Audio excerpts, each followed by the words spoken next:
Hey everyone, welcome back to my channel. If you're new here, my name's Tyler and I just do consistent content on all things related to hockey and the NHL overall. And yes, the Calgary Flames defeated the Winnipeg Jets in that best of 5 qualifying round series, only needing 4 games and doing so. Plenty to talk about, so that's what I'll be discussing with you today. Summarizing this series, my thoughts on this series and what is next for these two teams with the Calgary Flames going forward and the Winnipeg Jets. So make sure to stay tuned. But if you are new to this channel, make sure you hit that like and subscribe button if you enjoy this kind of hockey content. Trust me when I say this is only the beginning of a lot of amazing and great things that happen on this channel. And we're so close to 300 subscribers, so any love would really be appreciated. But without further ado, let's get right into this video. Going into this series, if you've been following along with my previous videos, then you know that I had the Winnipeg Jets winning the series, and I honestly thought it was going to be fairly easy in 4 games. Now, do I think that there were certain obvious factors that led to the Jets falling in the series?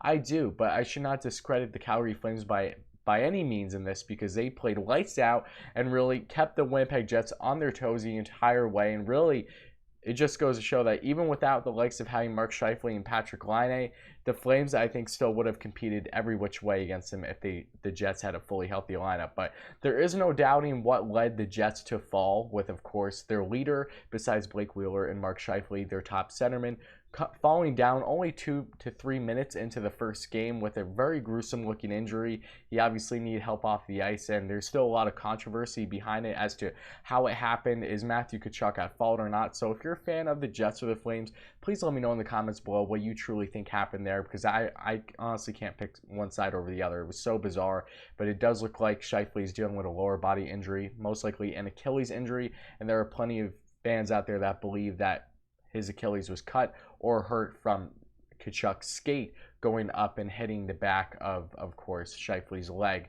when that encounter happened on the boards. It was just such a fluky play overall and just terrible to see. It reminded me a little bit of Matt Cook when he went into Erik Karlsson, but I don't think it was nearly as blatant as that, and I honestly don't know if Tkachuk is truly at fault there. So I'm sorry, Jets fans, if you get bothered me by that. I'm just being completely honest with you. I still don't know how to feel about that.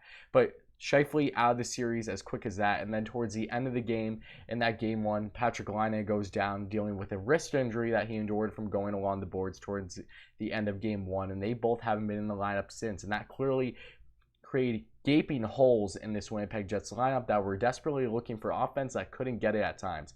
Yes, they did win at least 1 game, which is important, but it just wasn't enough. The Calgary Flames, their big names stepped up huge for them, especially in the 3rd game in this series, winning 6-2 with having guys like Johnny Hockey, Matthew Tkachuk, Sean Monahan, Mikael Backlund, and Elias Lindholm all scoring goals, getting on that score sheet. That was huge for them in that 6-2 victory, and that pretty much set the tone, along with, of course, Cam Talbot really looking fantastic for them after really having some up and down years since really being with the New York Rangers. And as a Rangers fan, I've been a huge fan of him every which way, from when he was with the Oilers to now being with Calgary Flames. I'm so happy to see him succeed. He was fantastic in the series, was playing in each game, had 3 wins, 1 loss, and just had a shutout, and was the first Calgary Flames goaltender to have a playoff shutout since Mika Kiprusoff back in the 2004 postseason.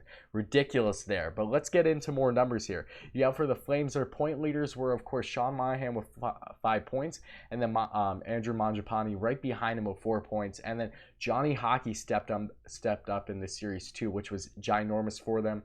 I made a video, I want to say a month ago or so now, saying guys that need to step up have the most to prove in this year's playoffs, and Johnny Hockey was one of them, solely because he hasn't really put up the numbers in playoffs yet to his liking in his young career, especially when not having many playoff runs with the Flames, but he hasn't really done much. And with the Flames having more of a downward spiral when it comes to their offense this year, and they need guys to step up big in this series, and Johnny Hockey proved that he was able to do that. He scored 2 goals in this series, 3 points in those 4 games.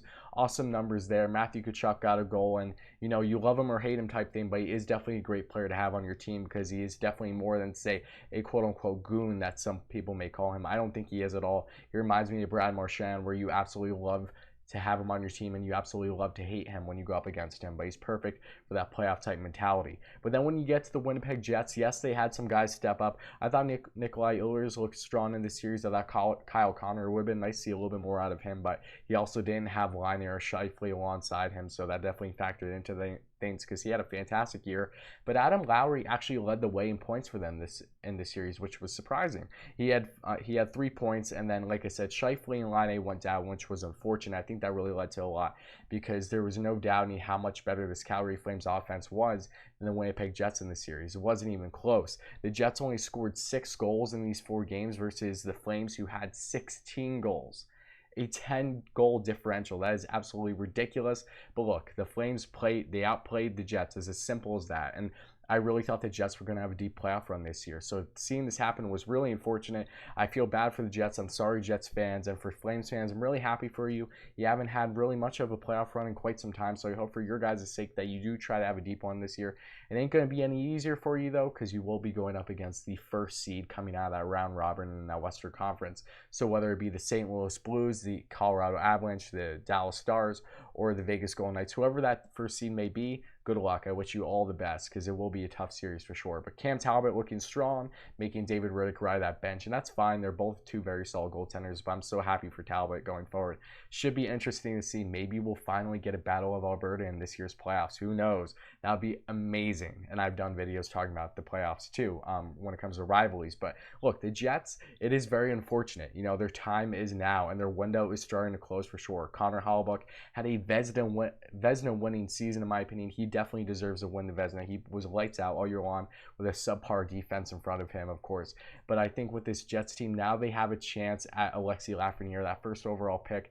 August 10th, this Monday, is when the drawing will happen, with all these qualifying teams that lose in that qualifying round having an equal 12.5% chance. So I'm very interested to see who wins that. So look, the Jets may very well luck out here and get that first overall pick, and then it goes from that, even though they don't have a deep playoff run, they can get right back into things next year and have an elite caliber winner in their top 6 like that, just making their team that much better. That would be absolutely ridiculous for them. But I'm so excited for the draft lottery, and Jets fans, you have to be excited about that. When was the last time you guys had a chance for a talent like Alexis Lafreniere? Yes, I know you had Patrick Laine and stuff like that, but Lafreniere is just such a different type of talent that, you know, I really don't know what is going to be expected of him going into the NHL. But if he's definitely not, say, franchise altering, I think generational altering, I should say. He's definitely a franchise altering, franchise changing talent. He is just that good. So we'll see what happens there. But the Flames, congrats to them. You guys deserved it. You had fantastic series overall. You made the plays that you need to, and that is ultimately what was most important in this qualifying round with so much uncertainty, teams not playing up to par, a lot of upsets looking like they're happening right now between the Columbus Blue Jackets and Leafs series and the Pittsburgh Penguins and the Habs series. So I'll be discussing all of them shortly. But Flames fans, let me know in the comments, how do you feel? Are you psyched? I would be too. You finally are going back into the playoffs. Good luck in that first round. Who do you want to see be that first seed from the round robin? Let me know. And Jets fans, I'm sorry. I know that you're going through it right now. Everything went wrong for you this year when it came to the qualifying round with all these injuries to the best players on your team. I'm so sorry to see that. But are you excited for Lafreniere, that possibility? Let me know in the comments below. I'd love to hear it. And make sure you stay tuned for my upcoming videos, because I will be discussing all the upcoming rounds that we will see happen when it comes to who wins the Penguin series, of course, who wins the Leafs series. Whenever those are done, I'll be making a video of it, reviewing it. But make sure to check out my previous videos. If you have them, I'll have them right down here below for you. And like I say again, thank you all so much, guys. If you haven't checked out my previous videos, if you haven't subscribed, make sure you do if you enjoy this kind of hockey content. Help me reach 300 subscribers. I'd really appreciate it. Trust me, this is only the beginning. But thank you all again, guys, and I'll be back in a day or two.